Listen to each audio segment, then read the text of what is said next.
Hello everyone. तो यहाँ पर हम फटाफट समझने वाले हैं मार्जिनल कॉस्टिंग को, क्योंकि हमें ये क्विक रिवीजन के लिए करना है। उसके बाद हम इस पूरे टॉपिक को डिटेल में एमसीक्यूज़ करके अपने कॉन्सेप्ट्स को सारे कॉन्सेप्ट्स क्लियर करेंगे, ठीक है। तो आइए समझते हैं मार्जिनल कॉस्टिंग। मार्जिनल कॉस्टिंग का क्या मतलब होता है? मतलब जब एक एक्स्ट्रा यूनिट बनाई जाती है तो उसके ऊपर जो कॉस्टिंग होता है उसको मार्जिनल कॉस्टिंग कहते हैं। Marginal costing is a costing technique in which only variable costs are charged to product। यहाँ पर मार्जिनल कॉस्टिंग में सिर्फ और सिर्फ जो वेरिएबल कॉस्ट है वही चार्ज्ड होता है, वही चेंज होगा, उसी पर इफ़ेक्ट होता है। मार्जिनल कॉस्टिंग का इफ़ेक्ट जो है फिक्स्ड कॉस्ट पर बिल्कुल नहीं पड़ता है। फिक्स्ड कॉस्ट को पीरियड कॉस्ट की तरह ट्रीट किया जाता है, ठीक है। कॉस्ट डिवीज़न दो टाइप्स के होते हैं, वेरिएबल कॉस्ट और फिक्स्ड कॉस्ट। वेरिएबल कॉस्ट का मतलब होता है जो वो कॉस्ट जो चेंज होता है आउटपुट के अकॉर्डिंग, उसको वेरिएबल कॉस्ट कहेंगे। और जो फिक्स्ड कॉस्ट है वो हमेशा कांस्टेंट रहता है, ठीक है। उसके बाद आइए कंट्रीब्यूशन। कंट्रीब्यूशन का मतलब होता है कि जब सेल्स में से हम वेरिएबल कॉस्ट को माइनस कर देते हैं तो जो बचता है वो कंट्रीब्यूशन होता है, ठीक है। Contribution means not a profit, क्योंकि वेरिएबल कॉस्ट के बाद भी कुछ कॉस्ट हैं जो कि यानी फिक्स्ड कॉस्ट है, उसको जब हम कंट्रीब्यूशन में से माइनस करते हैं तब हमारे पास जो है वो नेट प्रॉफिट निकल के आता है। तो प्रॉफिट निकालने के लिए हम क्या करेंगे? कंट्रीब्यूशन में से फिक्स्ड कॉस्ट को माइनस करेंगे। उसके बाद आइए पीवी रेशियो। पीवी रेशियो का मतलब profit volume ratio. Profit volume ratio निकालने के लिए कंट्रीब्यूशन को सेल्स से डिवाइड करेंगे और 100 से मल्टीप्लाई करेंगे। यानी कि इसको याद रखने का नॉर्मल आपको समझना है कि हम कितना परसेंट कंट्रीब्यूशन हुआ है उसको निकालते हैं, ठीक है। मान के चलिए कि यहाँ पर सेल्स जो है, यहाँ पर सेल है 10 रुपये का, सेल है 10 रुपये का, और वेरिएबल कॉस्ट यानी किसी कॉस्ट को बनाने, प्रोडक्ट को बनाने में हमारा खर्चा आया है 6 रुपये, ठीक है। तो हमारे पास कितना बचेगा? तो हमारे पास बचेगा 4 रुपये। तो ये 4 जो है वो हमारा कंट्रीब्यूशन है। और जब इस कंट्रीब्यूशन को हम परसेंटेज में निकालेंगे तो वो हमारा पीवी रेशियो है। यानी इसको कंट्रीब्यूशन को जब हम सेल से डिवाइड करेंगे, ठीक है, और इसको परसेंटेज बनाने के लिए हम जो है वो 100 से मल्टीप्लाई कर देंगे तो हमारे पास जो आएगा वो होगा 40%। तो इस तरह से बस, अब सॉरी गाइज ये थोड़ा सा मेरा बैलेंस नहीं बन रहा है इस पर। तो 40% आया, यानी ये जो 40% है ना, ये है हमारा पीवी रेशियो। तो पीवी रेशियो ना, मैं इसलिए ये एग्जांपल दी हूँ ना कि इससे आपको ये याद रहेगा कि पीवी रेशियो कैसे, पीवी रेशियो कुछ भी नहीं है। पीवी रेशियो मतलब कितना परसेंट कंट्रीब्यूशन हुआ। तो हमेशा पीवी रेशियो निकालने के लिए हम कंट्रीब्यूशन को सेल से डिवाइड करेंगे, मल्टीप्लाई 100 से करेंगे, ठीक है। उसके बाद ब्रेक इवन पॉइंट्स को समझते हैं। ब्रेक इवन पॉइंट का मतलब होता है फिक्स्ड कॉस्ट को जब हम कंट्रीब्यूशन पर यूनिट से डिवाइड करते तो हमारे पास ब्रेक इवन पॉइंट निकल के आता है। ब्रेक इवन पॉइंट का मतलब है वो पॉइंट जहाँ पर नो प्रॉफिट नो लॉस वाला बात होती है, जहाँ पर कॉस्ट बराबर होता है सेल के। जितना सेल हुआ है जितना सेल हुआ है उतना का कॉस्ट, जितना कॉस्ट लग रहा था उतना सेल हो चुका है, ठीक है।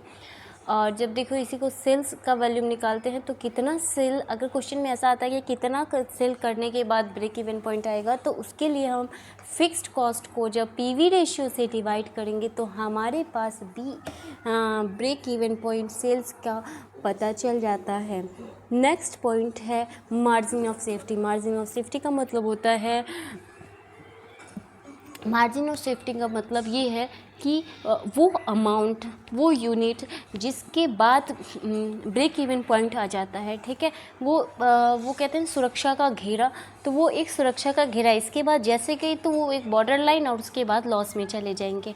तो मार्जिन ऑफ सेफ्टी निकालने के लिए हम सेल को बीईपी सेल्स यानी कि ब्रेक इवन पॉइंट से माइनस करेंगे। सेल में से जब हम ब्रेक इवन पॉइंट को निकाल देते हैं तो वो जो अमाउंट बचता है वो हमारा मार्जिन ऑफ सेफ्टी होता है। अच्छा, मार्जिनल कॉस्टिंग को पढ़ने में और उसके कॉन्सेप्ट को समझने के लिए हम कुछ अजम्पशंस को लेके चलते हैं। जैसे कि इन सारे अजम्पशंस को याद रखना बहुत ज़्यादा ज़रूरी है, क्योंकि जब एग्ज़ाम में क्वेश्चन आते हैं तो ज़्यादातर क्वेश्चंस इन्हीं के ऊपर बनते हैं, ठीक है। तो हम इसके बाद डायरेक्ट एमसीक्यू करेंगे, तो हमारे जो भी कॉन्सेप्ट बचे हुए हैं वो सारे के सारे कॉन्सेप्ट क्लियर हो जाएंगे, ठीक है। तो यहाँ पर देखिए अजम्पशन है कि पहला अजम्पशन है कि एसपी पर यूनिट यानी सेलिंग प्राइस पर यूनिट हमेशा कांस्टेंट रहता है। वेरिएबल कॉस्ट पर यूनिट हमेशा कांस्टेंट रहेगा। वेरिएबल पर यूनिट समझ में आया, यानी कि अगर एक यूनिट को बनाने में हमें 5 रुपये का खर्चा है तो दूसरे यूनिट को बनाने में भी हमें 5 का ही खर्चा होगा, ठीक है।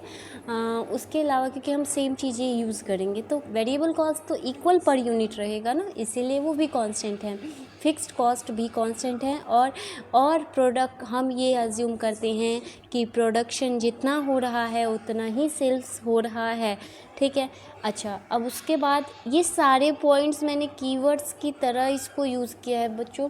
मैंने वो सारे कीवर्ड्स लिखे हैं जिनसे एमसीक्यूज़ बन सकते हैं। सो ये बहुत ही ज़्यादा इम्पॉर्टेंट ये 1 पेज एक्सप्लेनेशन है। इन सबको आप नोट डाउन करिएगा और इन सबको याद रखिएगा, ठीक है।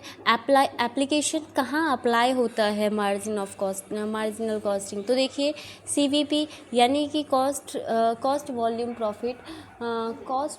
प्रॉफिट एनालाइज करने, मतलब कितना कॉस्ट पड़ा है, कितने वॉल्यूम को बेचने के लिए कितना कॉस्ट आया है, तो उसको एनालाइज करने के लिए, ब्रेक इवन एनालाइज करने के लिए। उसके बाद देखिए प्राइसिंग डिसीज़न के लिए, यानी कि अब जब हमें पता चल जाएगा कि कितना खर्चा आया है, तो कॉस्ट मतलब अगर एक प्रोडक्ट को बनाने के बाद हमें पता चलता है कि चलिए चाय मैंने बनाया तो 1 कप चाय बनाने में मुझे 7 रुपये खर्च आया है, तो मैं सोचूंगी कि अब इसका कितना प्राइस रखूं, क्योंकि उसके बाद ही तो मैं अपना प्रॉफिट मार्जिन रख के ही तो किसी प्रोडक्ट का प्राइस रखा जाएगा। इसलिए प्राइस के डिसीज़न के लिए मार्जिनल कॉस्टिंग बहुत इंपॉर्टेंट है, इसके लिए अप्लाई होता है। मेक और बाय डिसीज़न, बच्चों मेक और बाय डिसीज़न का मतलब होता है कि कई बार कंपनी कुछ ऐसे डिसीज़न लेती है जहाँ पर उसके पास 2 चॉइसेस होती हैं कि उस मशीन को, उस प्रोडक्ट को वो ख़रीद ले या फिर वो खुद ही बनाए, ठीक है। तो वो ना कॉस्ट पे डिपेंड करता है, कितना कॉस्ट आता है उस प्रोडक्ट का। अगर बनाने में कॉस्ट मेरा ज़्यादा जाएगा तो और मेरे लिए ख़रीदना आसान में ज़्यादा फ़ायदा है तो मैं ख़रीदने की कोशिश करूँगी। सो मेक और बाय डिसीज़न भी मार्जिनल कॉस्टिंग के बेसिस पे लिया जाता है। उसके अलावा शट डाउन डिसीज़न, अब अगर कंपनी को प्रॉफिट ही नहीं होगा, लॉस में जा रही है, तो ऑब्वियसली वो शट डाउन ही कर देगी। सो इसके बेसिस पे शट डाउन डिसीज़न लिया जाता है। और सेल्स मिक्स डिसीजंस, यानी कि एक के साथ कई सारे प्रोडक्ट्स भी बनाना, एक ही प्रोडक्ट पे नहीं डिपेंडेंट होना। सो सेल्स मिक्स डिसीज़न में लेने में भी हेल्पफुल है। अच्छा, ये दोनों पॉइंट पे इम्पॉर्टेंट हैं, क्या एडवांटेजेस हैं और क्या लिमिटेशंस। बच्चों जब हमें किसी भी कॉन्सेप्ट को समझने में ये दोनों पॉइंट पता होते हैं कि इसके क्या एडवांटेज हैं और क्या लिमिटेशन, तो उस सब्जेक्ट का कॉन्सेप्ट हमारे माइंड में बिल्कुल क्लियर होता है। देखिए सबसे पहली बात ये है कि मार्जिनल कॉस्टिंग जो है वो एक सिंपल और क्लियर है कॉन्सेप्ट्स है, डिसीजन मेकिंग में बहुत ज़्यादा हेल्पफुल है। दूसरी बात कि proper treatment of fixed cost, ये फिक्स्ड कॉस्ट का प्रॉपर ट्रीटमेंट में भाई ये नहीं चेंज होगा।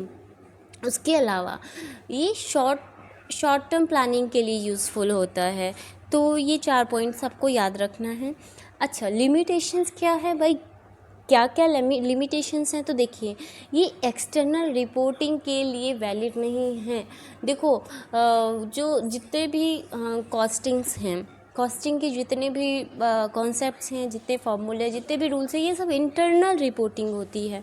ये कंपनी सिर्फ इंटरनली जानने की कोशिश करती है कि वो प्रॉफिट में है या लॉस में, ठीक है। तो मार्जिनल कॉस्टिंग जो है वो इंटरनल यूज़ के लिए होता है। इसका एक्सटर्नल रिपोर्ट में कोई वैलिड नहीं है। ये लॉन्ग टर्म के लिए भी सूटेबल नहीं होता। साथ ही साथ अच्छा, इसका जो ये अज्यूम लीनियर कॉस्ट बिहेवियर है ना, ये इसका लिमिटेशन है। यानी कि अब कॉस्ट बिहेवियर में इसने कहा कि जितना प्रोडक्शन है उतना ही सेल्स है, लेकिन एक्चुअल में अगर सोचा जाए, देखा जाए, तो जितना प्रोडक्शन होता है ज़रूरी नहीं कि वो सारा का सारा हमारा सेल हो ही जाए। तो ये था हमारा आज का टॉपिक, और मैं उम्मीद करती हूँ कि आप लोगों को ये पूरे कॉन्सेप्ट क्लियर हो गए होंगे। तो आप इसका एक 1 पेज शॉर्ट नोट्स बनाइएगा पूरे के पूरे टॉपिक का। उसके बाद इसको मल्टीपल टाइम रिवाइज़ करना है आपको। उसके बाद हम बहुत जल्द ही इसके MCQs भी लाएंगे। 50 to 100 MCQs एक टॉपिक, 50 MCQs इस टॉपिक के काफ़ी हैं। एग्ज़ाम के पॉइंट ऑफ व्यू से कुछ न्यूमेरिकल भी होंगे, तो न्यूमेरिकल के लिए आपको इन फार्मूलों को अच्छे से याद रखना है, ठीक है। उस बेसिस पे आप आराम से इसके न्यूमेरिकल भी सॉल्व कर लोगे। ओके, बाय बाय, तब तक मिलेंगे फिर नेक्स्ट वीडियो में।